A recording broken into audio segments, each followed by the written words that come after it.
Hey everybody, welcome back to the Skookum Report. I'm Bob and I got a nice Bigfoot encounter story for you today from Washington State. The gentleman's name is Lawrence and we've been emailing back and forth a little bit and he's got quite an encounter here. About 40 years ago, I had a brother-in-law that was an avid hunter. He and his boss went bear hunting in the North Cascades of Washington State, up near Mount Baker, in the Baker National Forest. He said they were sitting around the campfire when they both heard some grunts and growls. My brother-in-law and his boss thought it must have been a bear that they probably attracted while they were cooking food. My brother-in-law served in NAM, and he did night ops, so he was not afraid of the dark, and he didn't scare easily, and he was a big man himself. He grabbed his .444 Marlin, excuse me, and he unholstered his .44 mag and slipped into the tree line. Waiting for his eyes to adjust to the dark, he said he ducked down behind a big log and listened for any noise.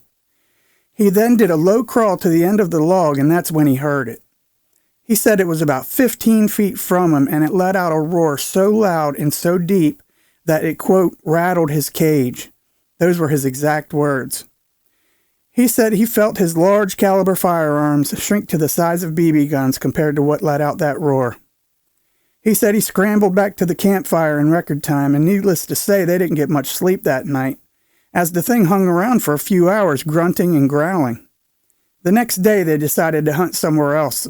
They packed up camp and left, no doubt.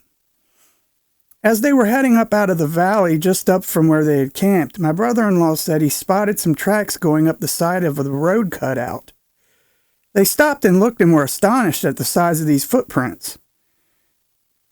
They knew for sure that this was the same thing that was in the camp the night before. And they went back to town, they bought some plaster and went up and made casts of these footprints. When my brother-in-law returned home, he had the family gather around and he told the whole story to the whole family. And this is the funny part of the story. My mother, she laughed at my brother-in-law and said he was making the whole thing up. And the next day, he took us all up there so we could see the tracks with our own eyes. My mother still accused my brother-in-law of faking it. And so he walked up to the top of the cutout and tried his best to match the prints even coming downhill, and not even close in any way to matching the size, the stride, and the depth. Not even close. At the top of the cutout, there was a somewhat rotten log that it had stepped on. Now, my brother-in-law could not even come close to the crush factor, even jumping on it several times. Looking closely at the prints, we could see where it had put its fists down for stabilization or leverage to climb the cutout. Its fist print was bigger than my brother-in-law's head.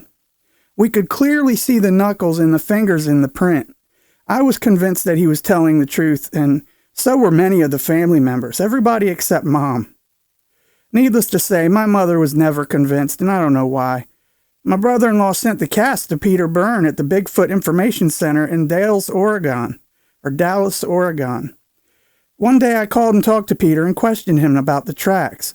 He said they were 19.5 inches long, 10 inches at the ball, and 5 inches at the heel, and he estimated this thing to weigh around 700 pounds, as the tracks were 5 inches deep. My brother-in-law was obsessed after that. He bought all this sophisticated equipment and other stuff like that began his squatching quest. He never found anything after that, though. A few years after my brother-in-law's encounter, I had what I think was an encounter at Lost Lake. The Lost Lake I'm talking about is in Upper Okanogan County, past Bonaparte Lake. I lived in a town called Wakanda. That's Wauconda, Wakanda, for 15 years. It's about 10 to 15 miles from Lost Lake. I went up there in the early spring about 30 years ago to scout for fishing spots, and it was before anybody showed up for camping because it was still too cold for that. I got out of the truck and walked towards the lake and was taking in the solitude and the beauty of this very remote lake. I know why they call it Lost Lake, because it's deep in the woods out there, very deep in the woods. Then it hit me all of a sudden, in an instant, for no apparent reason. It seemed just this intense fear like I have never known and never had before. Sheer panic set in. As I scanned the woodline and did a fast walk back to the truck, I left immediately. It was like more than wanting me to leave feeling. It was a mortal danger feeling that if I didn't leave, something terrible was for sure going to happen to me. No sounds or other indications, just dead silence. The message was very clear. The ones around where I live now are not like that one. That one must have been one of the bad ones. Fast forward to now, I had sold my home last spring and bought a nice big Class A motor home. We leased some property on a farm about 16 miles north of Colville, Washington. Actually not far from Bossburg, where the cripple cast came from. And the cripple cast he's talking about is that famous cast where the toes are bent and like he had broken his foot somehow. And it's an amazing cast. It's a real popular cast. One spring morning, I heard a strange howling. And now it did this about every 100 yards or so as I walked. I could tell that it was just one, and it was moving along the ridge. Now, I know it wasn't a wolf because at the end of the howl, there was an ah sound. I'm guessing it was a mating howl or something. That's just my guess. One night, I had a friend named Bobby slept over, and the next morning we were standing outside waiting for my girlfriend to finish getting ready, and we heard that same kind of howling. And we went back to the RV, and I played the Ohio howl on the computer, and we both agreed that it sounded exactly the same. I said to Bob, "Now you know I'm not lying because you heard it for yourself." And he agreed.